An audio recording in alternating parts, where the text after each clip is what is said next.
Tinku, you are so late. But why? আমাৰ গাড়ীখন বোকাৰ মাজত ফচি গৈছিল sir No, tell me English. Sir our গাড়ী was pouring in বোকা no লৰিং চৰিং only ভুম ভুম সাউন্ড কৰিং টিংকু, কচোন পৃথিৱীৰ আটাইতকৈ হাঁহি ফূৰ্তি থকা প্ৰাণীবিধ কি? হাতী স্যাৰ কেনেকৈ? হাতীয়ে ফূৰ্তিত সকলো সময়ত দাঁত উলিয়াই থাকে স্যাৰ 5বিধ ফুলৰ নাম কোৱাচোন টিংকু।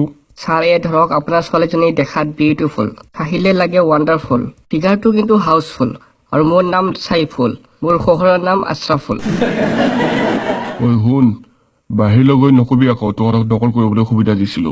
নহয় ছাৰ আপুনি যে কি কয় বাহিৰলৈ গৈ কম যে আমাৰ পৰীক্ষাৰ গাত এজন হাৰামী টিচাৰ পৰিছিল অলপো লৰচৰ কৰিব দিয়া নাই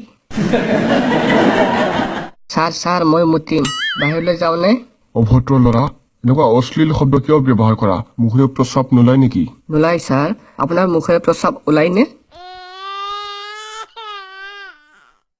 টিংকু, তুমি আজিও মাৰপিট কৰিলা কিয়?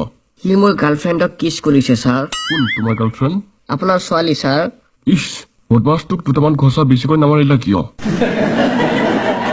টিংকু, কোৱাচোন মৌলিক পদাৰ্থ কাক বোলে? গোটেইখিনি মনত নাই ছাৰ অকল শেষৰখিনিহে মনত আছে ঠিক আছে, শেষৰখিনিয়ে কোৱা। তাকেই মৌলিক পদাৰ্থ বোলে তোমালোক এতিয়াও ক্লাছ 5ত ফেইল কৰা, অথচ নেপোলিয়ন তোমালোকৰ বয়সত ক্লাছ 9ত আছিল আৰু তোমালোকতকৈও ব্ৰিলিয়াণ্ট আছিল। ছাৰ তেতিয়াহ'লে আপুনি ৰজা নহ'ল কিয় সেই বয়সততো তেখেত তেতিয়া ৰজা আছিল আচ্ছা কোৱাচোন, মই তোমাক হত্যা কৰিম, ইয়াক ইংৰাজীত কি হ'ব? তোৰ ইংলিছৰ মাপ বাপেক দম আছে যদি আগতে হাত লগাই চাচোন